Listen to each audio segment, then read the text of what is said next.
નમસ્કાર. સરદાર ગુર્જરી ડિજિટલમાં મહત્વના સમાચારો પર એક નજર. નડિયાદના દવાપુરા ગામમાં ખેડૂતના ખાતામાંથી સાયબર ક્રિમિનલોએ ઓટીપી વગર જ 1.33 લાખ ઉપાડી લેતા ફરિયાદ. માતરના રણાસરમાં દવા બનાવતી કંપની ઉપર ગ્રામજનોનો હોબાળો. રાત્રિના સુમારે છોડવામાં આવતા ગેસથી પરેશાની.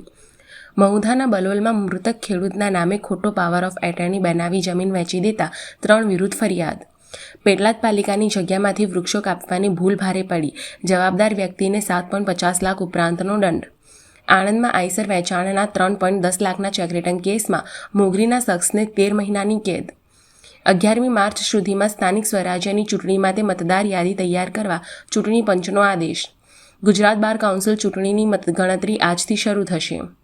નડિયાદના જવાહરનગરમાં બળિયાદેવ મંદિર પાસે ધમધમતી નોનવેજની હાટડી બંધ કરાવવા રજૂઆત.